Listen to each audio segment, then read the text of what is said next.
Okay, so today what we're going to be resolving is a leak from this old water softener that uses a Fleck 5600 control head. I determined that the leak, because sometimes the leak will come from the neck, a cracked neck, the vessel then would have to be replaced, but in this case I found that the leak is coming from the piston, and I also noticed when I take the cover off that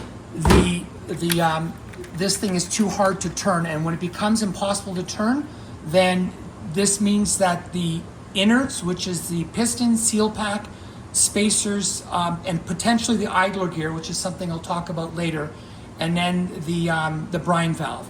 So this is just sort of regular maintenance. This particular control head, I think it's the best in the industry. It is simple, it doesn't have any of the digital nonsense that can go wrong, and when it does need to be serviced, like today, it's user-friendly. So this video is both for technicians and do-it-yourselfers. So what you basically will need is, here are the parts, and so you need, this is the piston, this is the seals and the spacers, this is the brine valve, and this is the idler gear. The idler gear we'll find out if it needs to be replaced. That'll be upon inspection when I take everything off. And then you need a 5/16 hex drive and a 1/4-inch hex drive.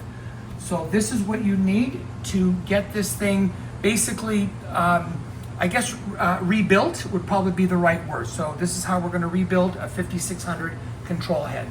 Okay, so now we're gonna start with our 5/16, and we're going to remove these two hex nuts that hold the 5/16 hex nuts that hold the control head onto the body of the unit.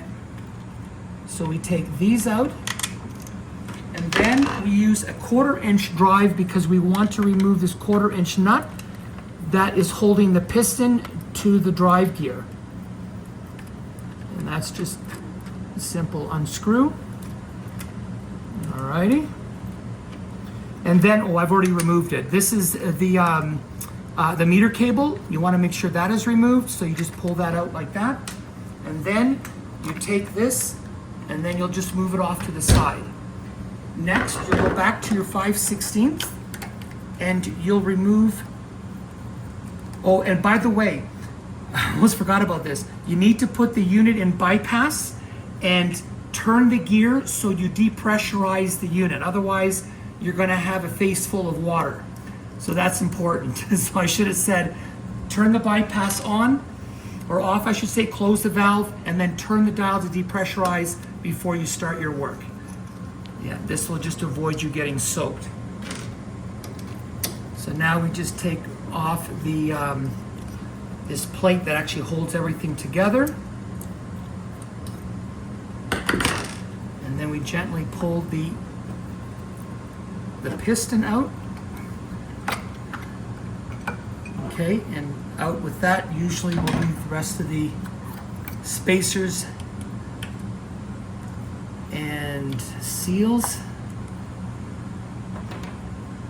Also, just to show you, this is what happens to the seals. I'm not sure if the camera can pick it up, but you can see it's all chewed up. So if you can see pieces, if you can see the fragments on my finger, this is what happens when, and this is actually what creates more problems where the idler gear can get broken, is when these seals start to come apart, the motor, which moves all the gears, this motor can actually strip the I don't want to call them gears, the teeth of the idler gear, because you've got metal on plastic. This is, to me, is a little bit of a design flaw, but it is what it is. So when this gets stiff and the piston can't go up and down and these gears can't turn, this motor will start stripping the idler gear. Actually, you know what we'll do is we'll do a quick check right now, and we'll see. Oh no, I have to take the motor off. What am I doing? Sorry, I'm checking something else. This motor actually has to come off to check the idler gear, which we'll do later. Completely forgot about that because I hardly ever have to replace these. This 5600 is so reliable that, you know, once maybe every decade or something are you actually replacing and doing this kind of work. And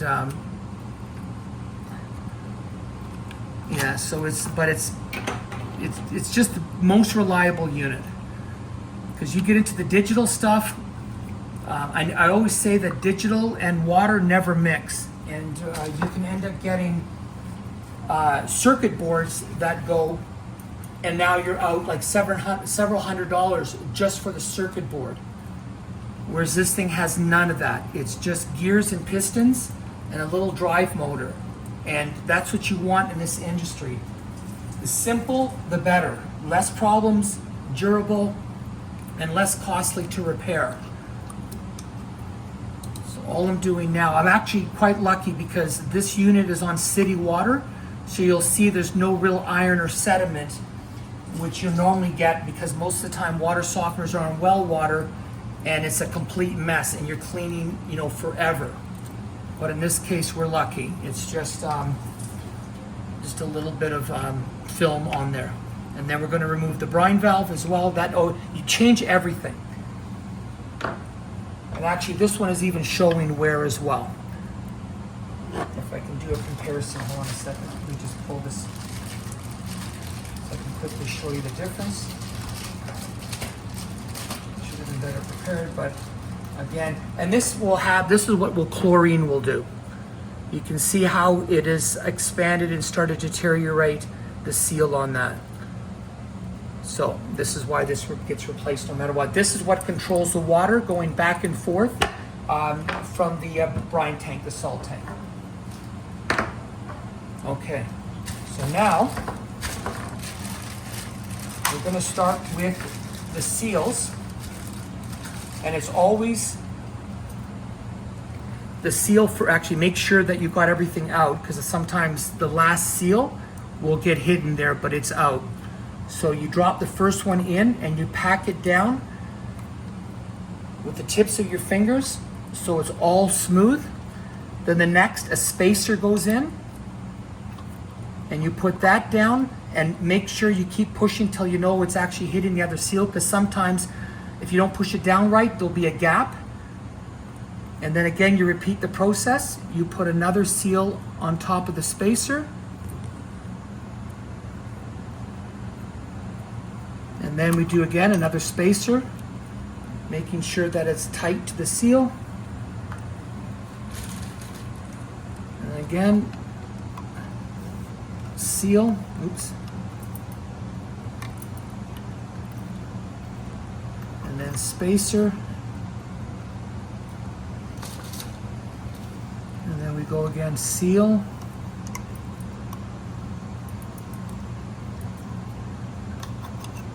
And spacer, so we can see a pattern here. And then the seal. Now, most technicians that I've experienced in the past is they'll put that in and then they'll drive the piston down. We don't do that, because then you create a shortened lifespan with the seals again and the piston. So what I do is I use it's a food grade grease, and I will put this on the piston all the way around. Okay. And then what I will do, because there's a seal here, I will then put grease on the shaft of the piston, and then I will move this back and forth to get grease. Can't quite always get it on the inside, but definitely on the outer here, on the outside of the piston shaft, and then just move it back and forth so you can get grease around that rubber seal that's around that stem. And now we're going to take our finger and we're going to go down the sides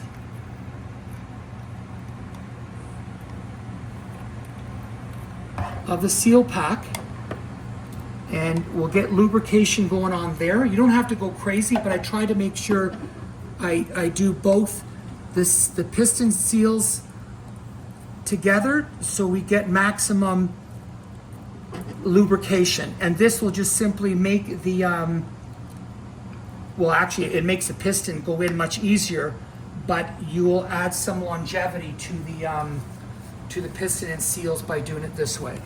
And then we are going to remove, there's a little rubber O-ring, but you want to make sure that you replace that because that will come with a new brine valve. And so we're going to just clean the area where that ring was. Okay. And then I'll put the new O-ring in, but what I do is I will put this lubricant. Again, it's a food grade. I don't have the name on it. There's a name for this and I just don't know what the name is. So sorry for that. And oh, actually, hold on a second. Sorry. See, I haven't done this in a while. So this can be done and then pushed in from the bottom like that. Okay.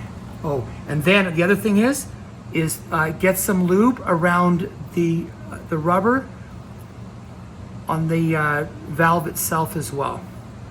More lubrication, more longevity, and it just simply works better and longer. Okay, and then we reverse what we've done. So we've now replaced the insides. I just simply clean the retaining plate.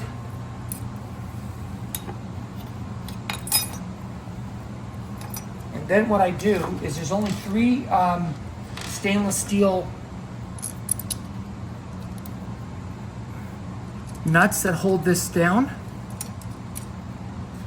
And what I do is I make sure that I crank it down evenly. So we don't put so much force on one side or the other, because I don't want to, put pressure on the seals or on this piston that could potentially, damage the insides.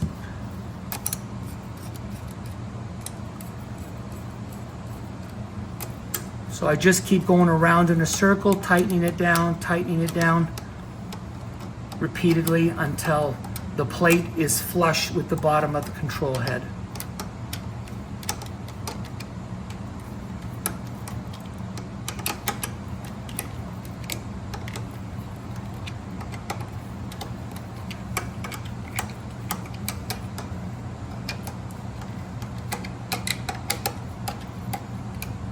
Boy, for short screws, they sure take a long time to tighten down. That's okay.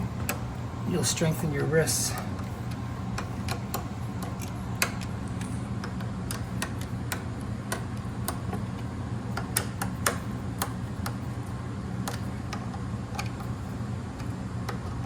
And you don't have to crush it, just make sure it's hand snug, and that's all that you need. That's it. And then you can just move it up and down and you'll see that the piston moves easy. Okay. And now, the one thing I want to check here is we want to check the idler gear before we put everything back. And so we're going to use our 1/4 inch. And then we're just going to separate the motor from the rest of the control head so we can expose the idler gear and see if there's any stripping. Because eventually, if it's left long enough, in this case where it completely seizes, it will strip it, and then the unit will get stuck in mid-cycle when it's regenerating, and this is where it could cost you a lot of money because these things regenerate in the middle of the night. And then what can happen is that it's stuck in, let's say, a backwash position and can't advance forward, and now you've got hundreds and thousands, even gallons going down the drain. So what we're looking for is any place where the teeth are worn down.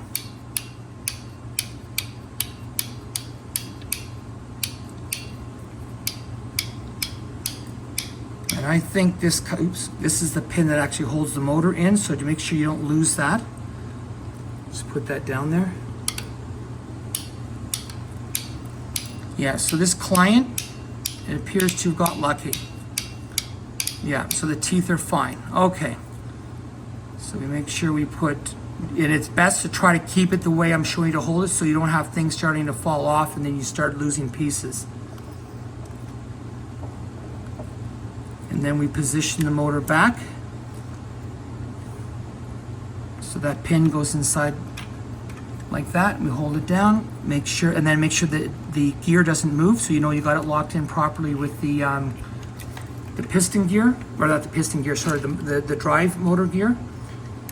And then we will put back the 1/4-inch screws.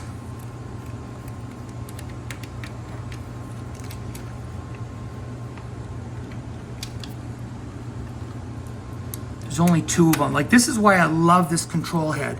It is so service friendly that anyone can do this.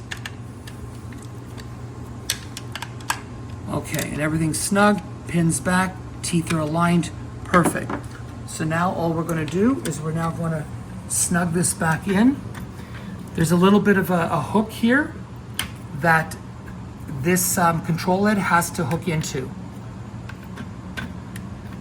And once you got it in, before you do anything, you now got to raise this piston so it's in line with this gear. And you just raise it enough so it locks in. There you go. Now you know it's in the right spot. And then you take your 1/4-inch little screw, put that in first.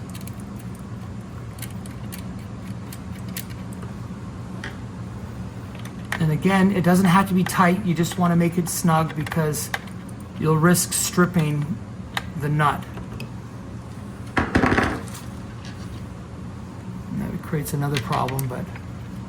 And so now we put our 5/16 nuts or bolts. I don't know if this is a nut or a bolt. I never know the difference, or what is what. But anyways, you fasten these nuts or bolts down. And again, just snug. You don't have to go nuts on it. Once it hits bottom, that's all it is. Just to hit bottom and just a little turn, and then you're fine. You put the gear cable back, which just basically sticks in like this. And then what I do is I just simply turn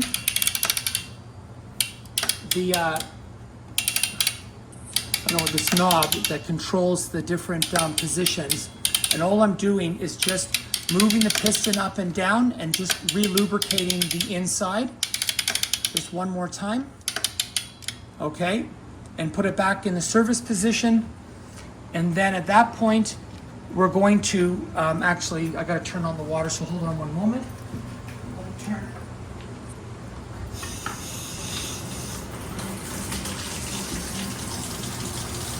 I learned something too, 28 years doing this business. These old bypass valves, which are not really used anymore. I mean, they might be out in the industry, but it's now these dual plastic ones with individual handles that are much easier to turn. But if you find that you can't close this, don't force it because you'll end up breaking this. Is turn off the house water, depressurize the house water, and then you'll find that it'll be easier to close. Okay, then this way you can turn the house water back on while you're working without disrupting family members who still may need the water for whatever. Okay, so now what we're going to do is we're going to slowly turn the water until you start to hear a little bit of water like that. Once you start hearing water, stop, and then you want to make sure that nothing is coming out from the back from the piston or anything like that. And just give it a second or two just to completely pressurize. And then we'll turn the valve on the rest of the way. And then what I'm going to do is I'm just going to manually turn. So I'm going to continue to be looking back here to make sure there's no water. So I'll be manually turning this. And as I'm turning that, I'm going to be looking behind and making sure that there's no water that is coming out from that piston. Always test your work. Don't just fix something, replace parts or whatever and then leave. I make sure I test everything.